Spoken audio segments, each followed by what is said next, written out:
ఆకాశవాణి ప్రాంతీయ వార్తలు చదువుతున్నది సాయి సిష్లా. ఈరోజు వార్తల్లోని ముఖ్యాంశాలు: పోలవరం ప్రాజెక్టు వాస్తవ పరిస్థితులను తెలిపేందుకే శ్వేతపత్రం విడుదల చేస్తున్నామని ఆంధ్రప్రదేశ్ ముఖ్యమంత్రి నారా చంద్రబాబు నాయుడు పేర్కొన్నారు.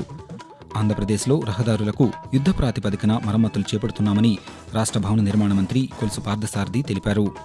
రుణమాఫీకి 4 రోజుల్లో మార్గదర్శకాలు విడుదల చేస్తామని తెలంగాణ ముఖ్యమంత్రి రేవంత్ రెడ్డి అన్నారు. తెలంగాణలో ఉపాధ్యాయ పోస్టుల భర్తీకి నిర్వహించే డిఎస్సి 2024 పరీక్ష షెడ్యూల్ను ప్రభుత్వం విడుదల చేసింది. దేశవ్యాప్తంగా ఈరోజు జాతీయ గణాంక దినోత్సవాన్ని నిర్వహించుకుంటున్నాం. వార్తల వివరాలు: పోలవరం ప్రాజెక్టు గురించి వాస్తవ పరిస్థితులను ఆంధ్రప్రదేశ్ ప్రజలకు తెలిపేందుకే శ్వేతపత్రం విడుదల చేస్తున్నామని రాష్ట్ర ముఖ్యమంత్రి నారా చంద్రబాబు నాయుడు పేర్కొన్నారు. నిన్న అమరావతిలో పోలవరం ప్రాజెక్టుపై ముఖ్యమంత్రి మాట్లాడుతూ, ఆంధ్రప్రదేశ్ అభివృద్ధికి జీవనాడి వంటి పోలవరంపై 7 శ్వేతపత్రాలు విడుదల చేస్తామని, ఇందులో మొదటి శ్వేతపత్రం విడుదల చేస్తున్నామన్నారు. సాగునీటి ప్రాజెక్టులపై 2వ శ్వేతపత్రం ఇస్తామన్నారు. టీడీపీ హయాంలో పోలవరం 72% పూర్తయితే వైసీపీ హయాంలో 3.84% పనులే జరిగాయని చెప్పారు.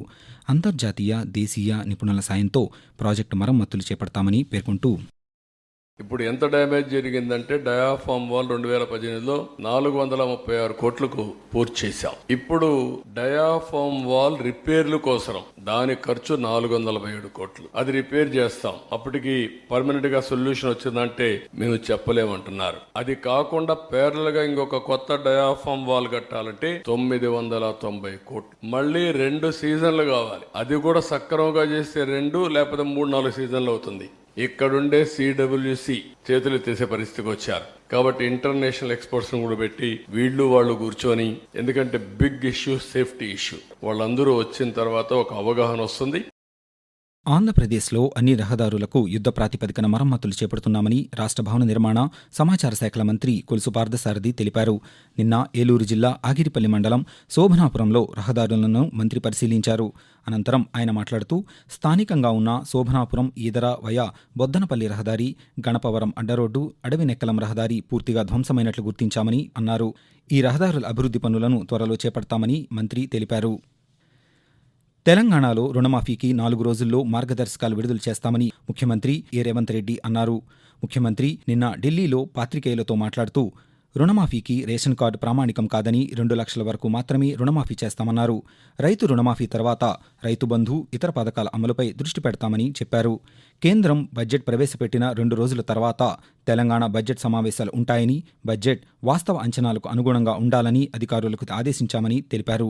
మండలాలు, రెవెన్యూ డివిజన్ విషయంపై శాసనసభలో చర్చించి కమిషన్ ఏర్పాటు చేస్తామని చెప్పారు.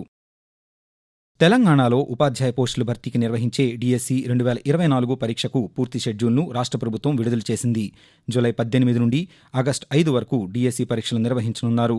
కంప్యూటర్ ఆధారిత రాత పరీక్ష సిబిఆర్టీ విధానంలో రోజుకు 2 విడతల్లో ఈ పరీక్షలు జరగనున్నాయి. తెలంగాణలో మొత్తం 11,062 ఉపాధ్యాయ ఖాళీల భర్తీకి గత ఫిబ్రవరి 28న పాఠశాల విద్యాశాఖ డిఎస్సి నోటిఫికేషన్ జారీ చేసింది. దరఖాస్తుల గడువు ఈ నెల 20వ తేదీన ముగియగా మొత్తం 2.79 లక్షల దరఖాస్తులు వచ్చాయని అధికారులు తెలిపారు. ఆంధ్రప్రదేశ్లో పలువురు ఐపీఎస్ అధికారులను ప్రభుత్వం బదిలీ చేసింది. ఏపీఎస్పీ బెటాలియన్ అదనపు డైరెక్టర్ జనరల్ అతుల్ సింగ్ను అవినీతి నిరోధక శాఖ డైరెక్టర్ జనరల్గా నియమించింది. విశాఖపట్నం పోలీస్ కమిషనర్గా ఉన్న రవిశంకర్ అయ్యన్నార్ను సిఐడి అదనపు డైరెక్టర్ జనరల్గా, శాంతి భద్రతల అదనపు డైరెక్టర్ జనరల్ శంకబ్రత బాక్షిని విశాఖ పోలీస్ కమిషనర్గా నియమిస్తూ ప్రభుత్వం ఉత్తర్వులు జారీ చేసింది. పట్టణాల్లో పారిశుద్ధ్య సమస్య పరిష్కారం కోసం కమాండ్ సమాచార కేంద్రాన్ని తిరిగి ప్రారంభిస్తామని రాష్ట్ర పురపాలక, పట్టణాభివృద్ధి శాఖ మంత్రి పి. నారాయణ తెలిపారు. నగరపాలక సంస్థల పనితీరుపై నిన్న వెలగపూడి సచివాలయంలో సమీక్ష నిర్వహించిన అనంతరం మంత్రి పాత్రికేయులతో మాట్లాడుతూ, వ్యర్థాలు ఎక్కువగా ఉన్న ప్రాంతాలను గుర్తించి వాటిని గ్రీన్ స్పాట్లుగా మార్చేందుకు ప్రత్యేక డాష్బోర్డ్ తీసుకువస్తామన్నారు. వర్షాకాలం నేపథ్యంలో మురుగు కాలువల్లో పుడికలు తొలగించే పనులకు నిధులు మంజూరు చేశామని చెప్పారు. తాగునీరు కలుషితం కాకుండా పైపుల్లో లీక్లు నిరోధించడం, పాడైన పైపుల స్థానంలో కొత్తవి ఏర్పాటు, మురుగు కాలువల్లో ఉన్న పైపుల తొలగింపు వంటి పనులు చేపట్టేలా అధికారులను ఆదేశించామన్నారు. డెంగీ, అతిసారం, డయేరియా వంటివి ప్రబలకుండా చర్యలు తీసుకుంటున్నామని మంత్రి తెలిపారు. ఆకాశవాణి ప్రాంతీయ వార్తలు వింటున్నారు.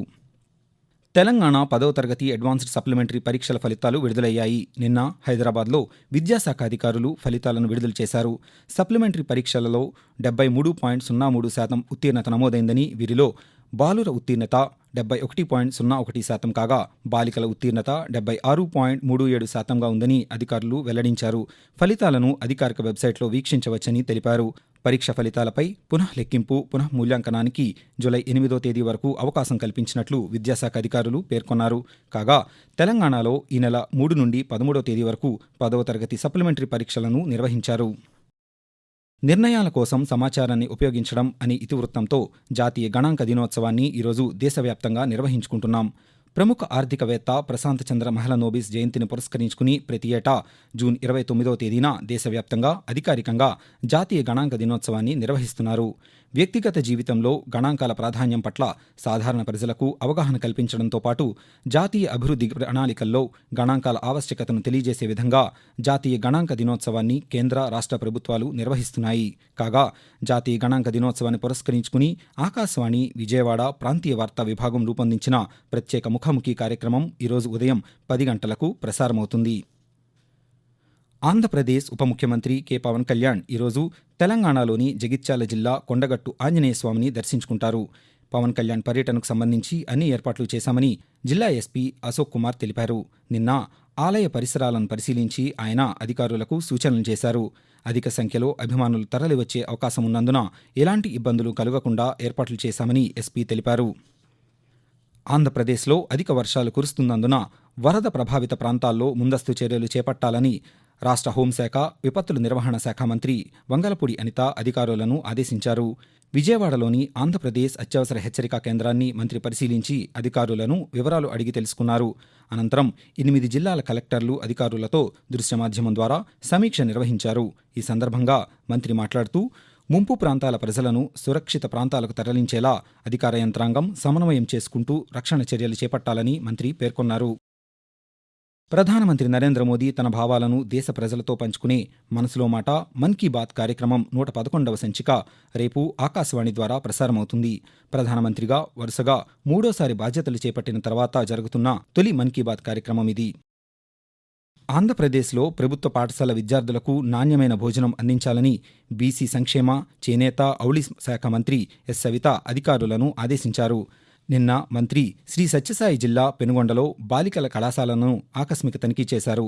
మధ్యాహ్న భోజనం నాణ్యత, ఉపాధ్యాయుల భోజన తీరును విద్యార్థులను అడిగి తెలుసుకున్నారు. అనంతరం మంత్రి మాట్లాడుతూ ప్రభుత్వ పాఠశాలలలో విద్యార్థులకు మంచి విద్యతో పాటు మంచి పౌష్టికాహారం గల భోజనాన్ని ప్రభుత్వం అందిస్తోందని అన్నారు. పాఠశాలల్లో విద్యార్థుల సదుపాయాల పట్ల నిర్లక్ష్యం వహిస్తే చర్యలు తీసుకుంటామని మంత్రి పేర్కొన్నారు. జాతీయ పరీక్షా సంస్థ ఎన్టీఏ పరీక్షల నిర్వహణ సంస్కరణల కోసం కేంద్ర ప్రభుత్వం ఏర్పాటు చేసిన ఉన్నత స్థాయి కమిటీ కసరత్తు ప్రారంభించింది.